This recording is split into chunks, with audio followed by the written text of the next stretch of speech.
Yo, what's good, everybody? It's Hightosis here, and today I'm bringing you a little hardware-based video editing video type deal.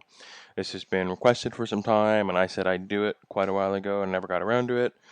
I just moved to a new place, so I have like a bunch of space to work with, which is really great.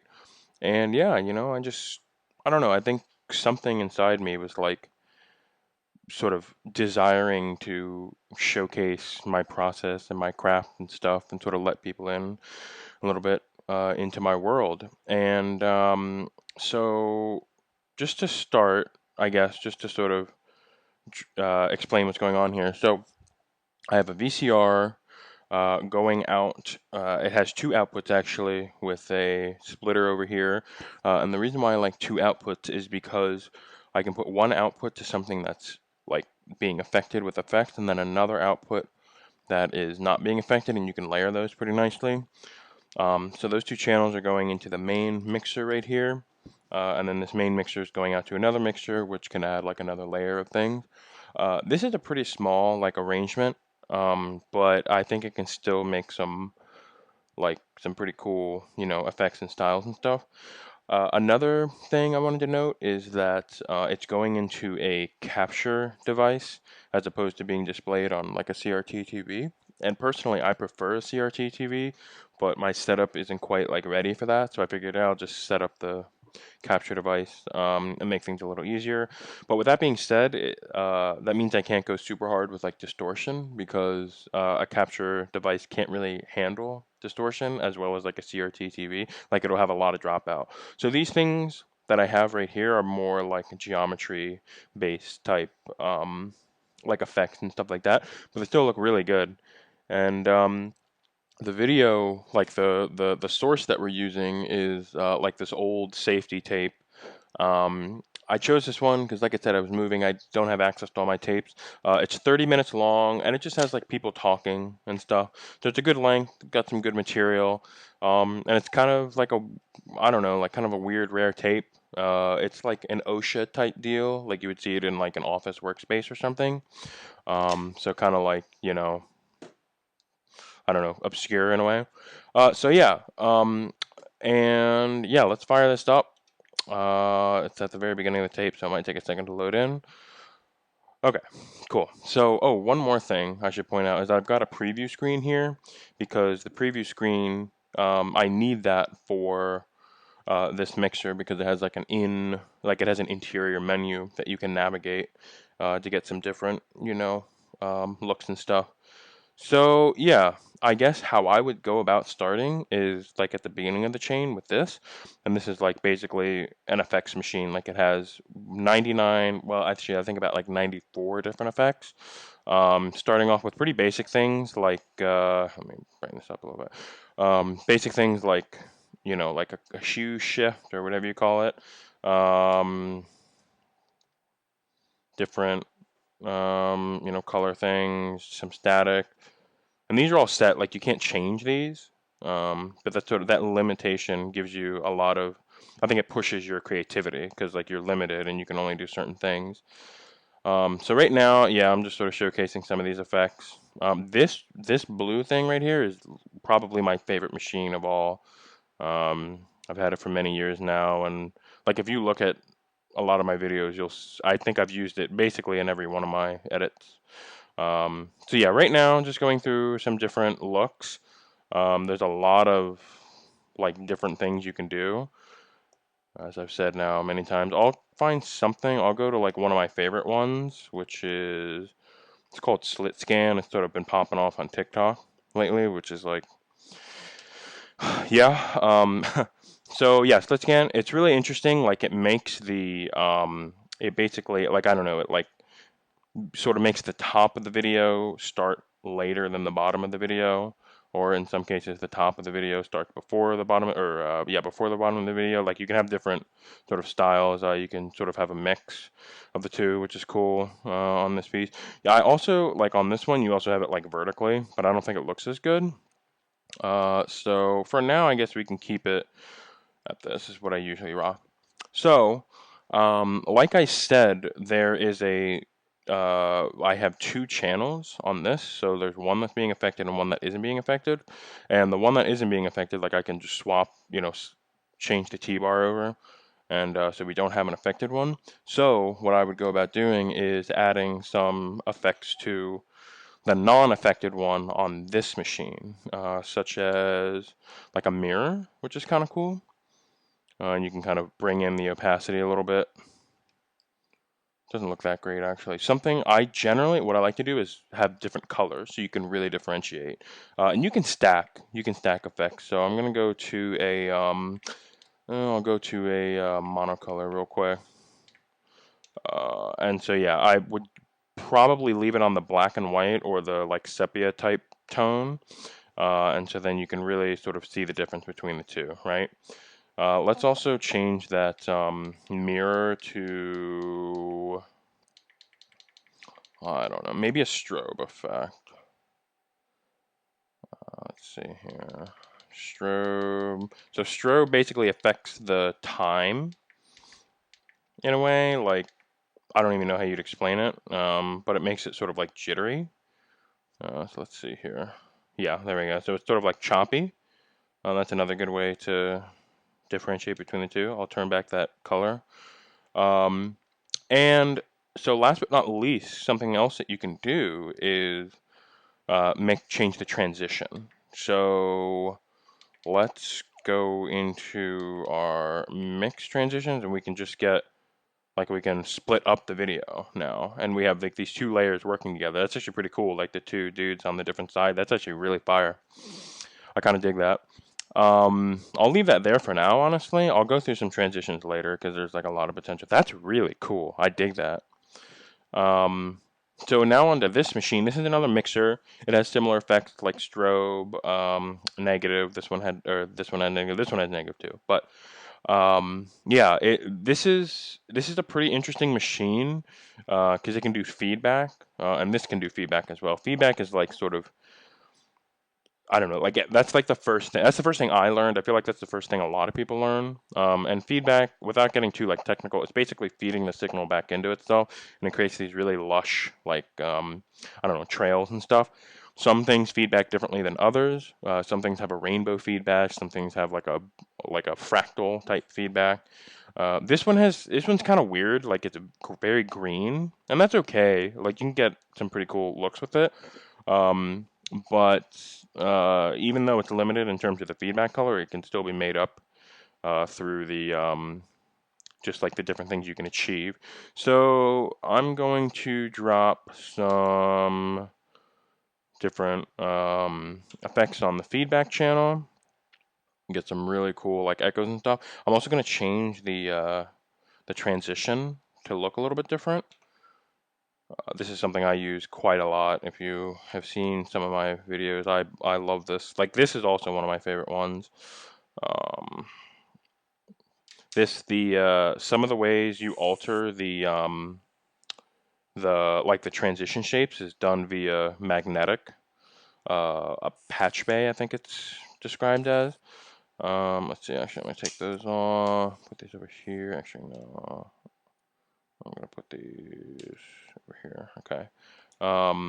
And there are also these buttons on the front that you can use to manipulate the shapes. I should say these two have been modified a little bit, so they have like extra effects in them, and it makes them like really cool. Like it expands the possibilities you have with them. So this is kind of nice. Like if I was letting this run, like this could be a cool little, just like a little stuttering effect. Let's see here. I'm gonna change the shape a little bit. Maybe make that multiple one more time. Going down looks pretty good.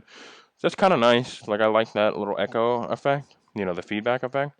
But I'm going to switch it over to so this is also a two-channel mixer, so you can have the same source split over two channels, which is nice. Similar to this. Oops. Similar to this middle one right here. And so what I'm going to do, I don't like the negative that much on this one, but we can't really see it. So here we go. Let's do that. So now we have like a still. Basically, it's frozen. As you can see, like I froze one channel. but I'm taking off the negative, and we can sort of only see that frozen part in while mixing in some of the other, like the scene that's going on its own. So that's kind of interesting. I really like that. It's pretty cool stuttering effect. I might change the transition style to something a bit more like clean, I guess, maybe. Or that's kind of cool, like just having his face sort of like frozen in there. They're probably gonna change like what's going on in the video, but either way. Yeah, so that's kind of like one cool look, I think, that you could use here and there. Pretty simple. Let's see. I might actually, let's add, change this a little bit. Yeah, that might look kind of nice. And we don't have to do this still. We could do a strobe again on this channel. Actually, sometimes the strobe will get like a little finicky. Like when you overload too many effects, it can kind of get a little finicky.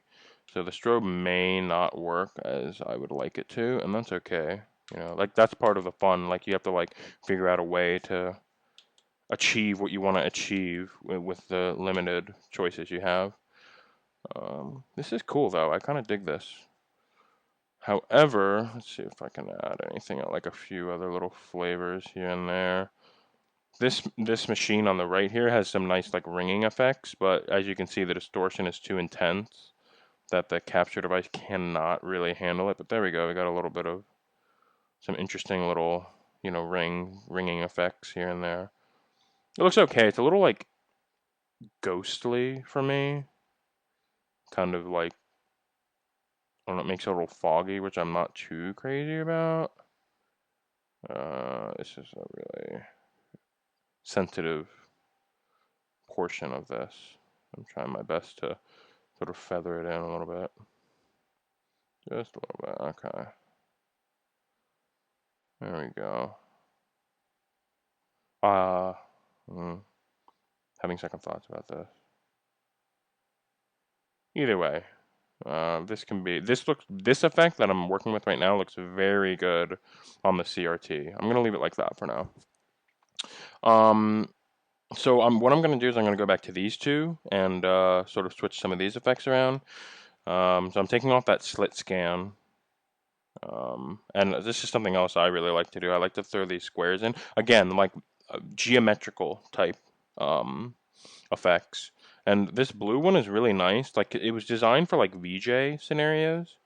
So there's a lot of like tools on it that help you like let it do effects such as the hold. There's also a pad motion right here, which I'll show you in a bit. Actually, I can show you that right now. So let's say you have, let's see if I can remember to do it too. Let's say you have a, you know, like a cool effect going on like this. I'll peel this back too. So let's say you have a cool effect going on.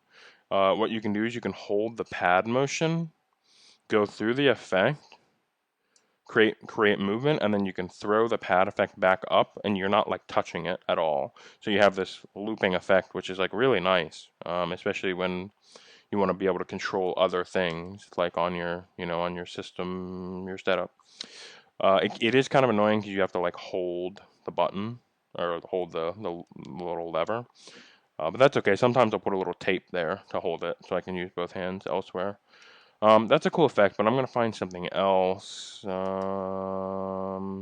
a pretty nice one. I like that one a lot. Let's see. Okay, I'm going to go back here. That's another. Oh, I don't know what this is called, but I really like this one. And I have a very special recipe for like creating pretty insane faces with this. But we'll go into that another time, I'm sure. But like, look at this like streaking. I really, really like this. And if I wanted to, I could bring back, you know, like the regular look. I'm actually gonna take that strobe off as well. So this is like what's happening, and then this effect is causing that look. And actually, I have a good idea. I'm going to introduce via the transition. I'm going to introduce a chroma key, so I can bring in and out the different layers. Let's see. This is one way to do it. There we go. you can get some pretty weird looks here. I think this is probably my favorite. Like just putting a little bit of that smear across, and I might be able to. I don't know. There's different things you can do, like different, um, you know, different types of shapes and stuff. But it's a little limited. Get some color in there a little bit, I guess, because like you don't want to key out the color that you're working with. There is a way to actually, I'm going to take this effect off. Let's see, that's a transition. So I'm going to take that transition off. And I'm going to, so this is channel 1. I'm going to put the keying on the effects instead of the transition.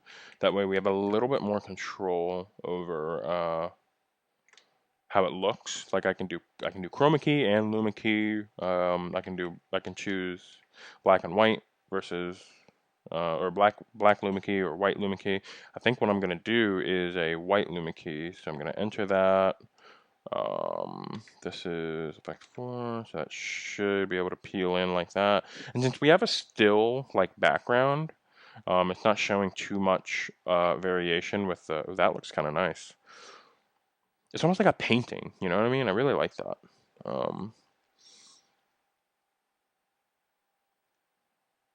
So yeah, once we get more motion, yeah, here we go. We should see a little bit more variation. And now since there's a lot of black in the scene, I'm gonna do the black key and get a little bit of interesting stuff. I'm also gonna peel this off so we don't have those lines everywhere.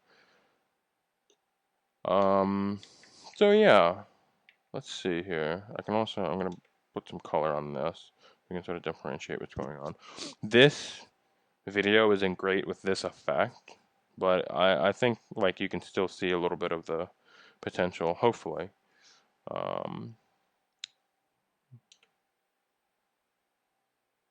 So yeah, let's see. Let's try to find maybe one more variation here.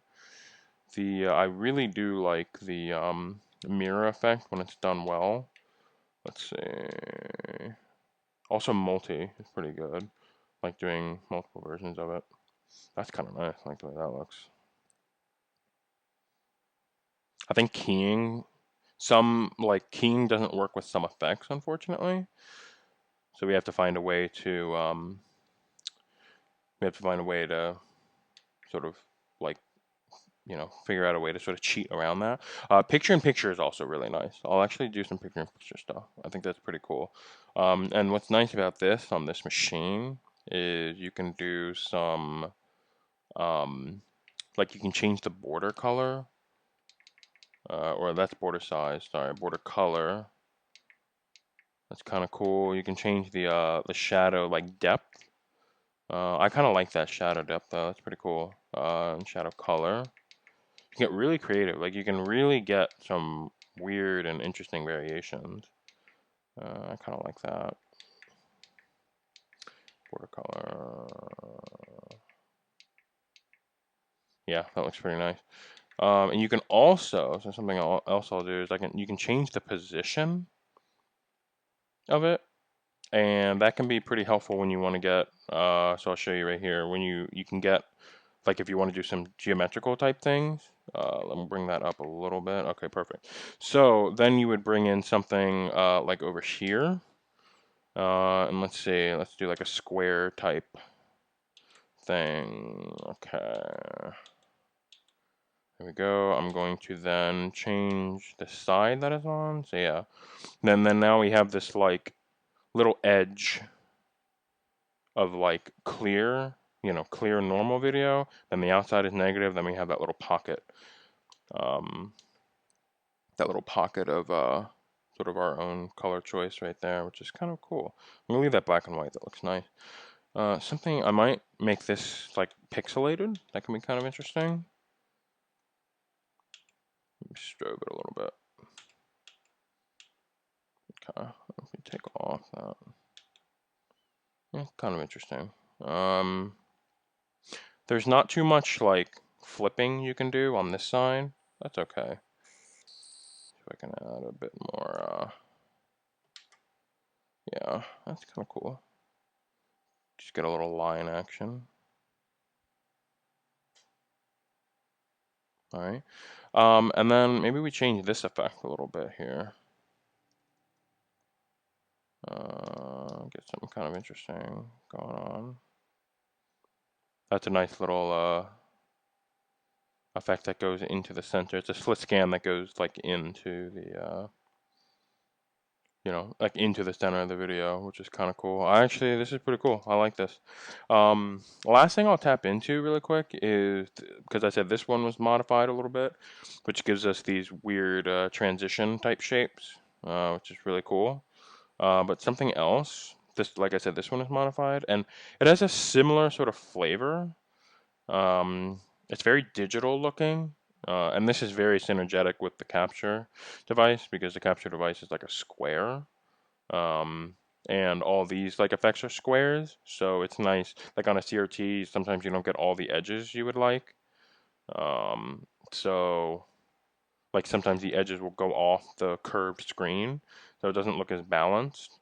But these effects are nice. Like I like these, and I think each channel has its own set of these like digital looking effects. And yeah, I mean that's pretty gnarly. I dig that. Maybe if there's one more like one more interesting type of oh yeah, that might be kind of cool. So let's kind of tricky to do this pad motion. Let me see here. Might be better to do a circle. There we go. Let's see how that looks. So we have that pad motion with the pulsing. That's pretty cool. It's pretty gnarly. So this might be where, I might end the video for now, dropping a little bit of, some of my process. And of course, like if I was doing a commission or like a video for somebody, I would have a different source video. This is a bit of a weird source video. It's still kind of cool. I do dig it. But I don't know, for like a music video or something, it might not work out too well. But yeah, I do hope you enjoyed. Thank you so much for watching. Perhaps I'll have more to come in the future. But until then, I'll see you later.